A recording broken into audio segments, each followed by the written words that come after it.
Hello everyone, back again. Welcome back to another video review. This time everyone, I meant to do this a little while ago, but because of technical reasons, I'll explain in a future video. But anyways, this time everyone, we're going to be taking a look at the review of the 2019 Stanley Cup Final between the St. Louis Blues and the Boston Bruins. Damn. Anyways, so yeah, how'd this happen? Well, let's see. Well, let's just start with Boston because, let's see. They went past Toronto again. Toronto, you gotta really figure out how to close out series. Anyways, they beat the Toronto Maple Leafs, Columbus Blue Jackets, and the Carolina Hurricanes to get to the final. St. Louis, wow, they went past Winnipeg Jets, the Dallas Stars, and the San Jose Sharks to get to the Stanley Cup Final, and ultimately they win the Stanley Cup in 7 games. So this is going to be a longer review and all that than the previous years I've done them, because almost every one of them has been either 5 games or 6 games. This is going to be the first time on my channel that I'm going to be reviewing a Stanley Cup Final that ended in 7 games. So let's just stop talking and let's just begin right now. So anyways, so here we are in the first period of Game 1. Braden Schenn gets his 3rd goal of the year from James Schwartz and Jay Baumeister to make it 1-0. The second period rolls around. Vladimir Tarasenko gets his 9th of the playoffs from Braden Schenn to make it 2-0. Sadly, though, not even a minute later, from Boston's side, Connor Clifton gets his 2nd of the playoffs from Sean Corelli and Joakim Norrstrom. And then, with 12 minutes later, Charlie McAvoy gets his 2nd of the playoffs unassisted at 12:31. Which ties the game on the power play. In the 3rd period, Sean Corelli gets his 3rd of the playoffs from Noel Acciari and Zdeno Chara to take the lead. And then, 2 minutes left, Brad Marchand gets his 8th of the playoffs unassisted in an empty net to make it 4-2, which would ultimately be the final score of the game.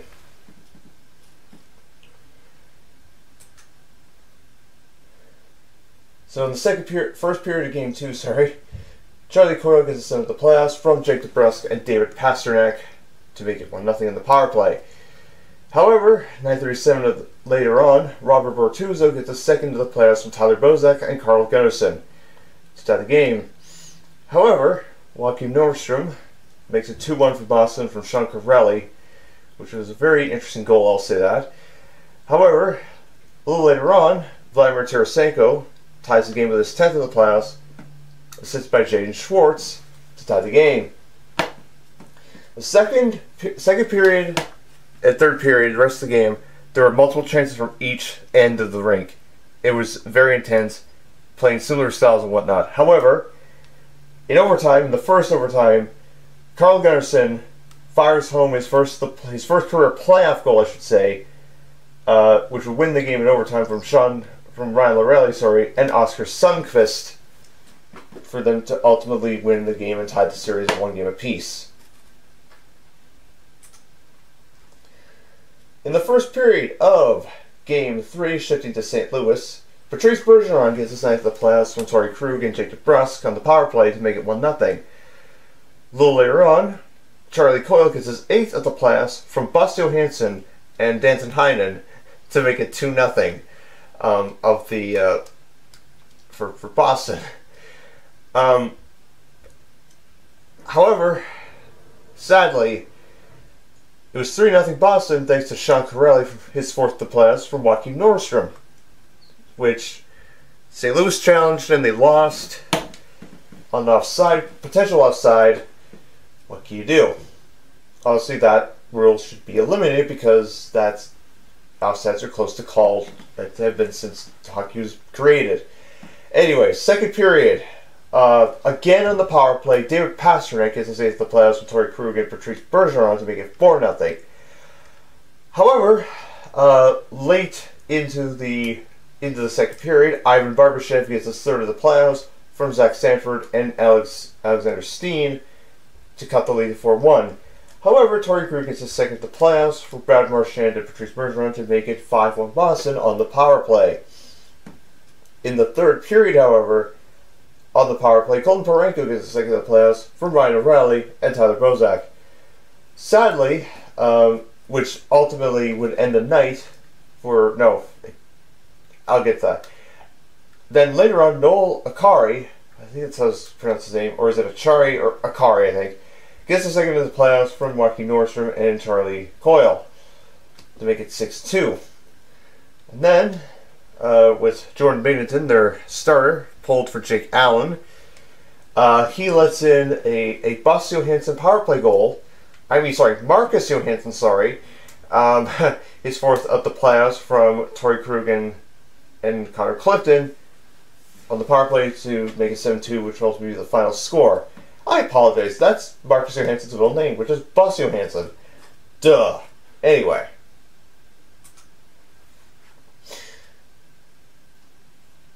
Alright, so, Game 4, I believe. Yes, Game 4. First period, Ryan O'Reilly gets his fourth of the playoffs from Zach Sanford and Vince Dunn, who came back from a face injury. Make 1-0.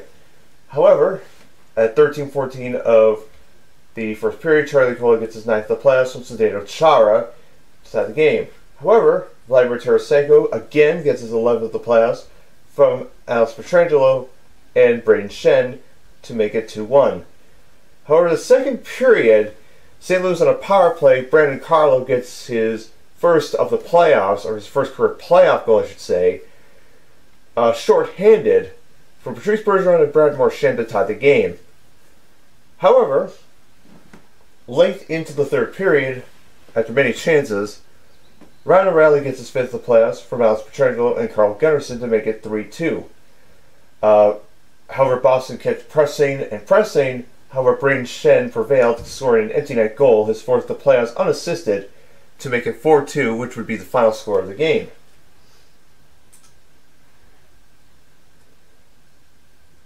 Alright, so here we are in game 5, back in Boston.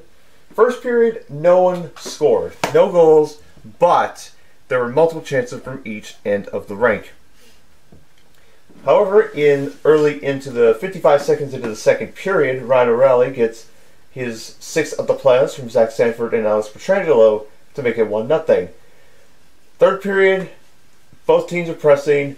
However, after a controversial non-call, David Perron gets a seventh of the playoffs from Ryan O'Reilly and Tyler Bozak to make it 2-0.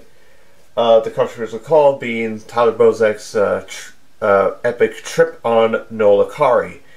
I say epic because Acciari slammed his head on the ice, and I'm like, wow, I'm amazed he didn't get a concussion. I imagine he did, but he played through it because it's the Stanley Cup Finals in the playoffs. Anyways, however, 13:32 in the third period, Jake DeBrusk gets his fourth of the playoffs from Torrey Krug to cut the lead in half.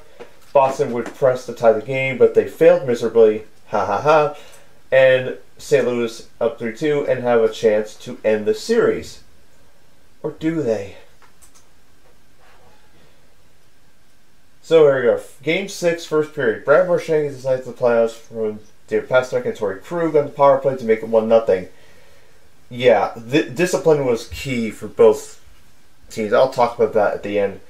Second period comes and no goals. No one scored, but there were multiple chances each end. However, the third period was a goal fest. Brandon Carlo gets his second of the playoffs from Jake DeBrusk to make it 2-0.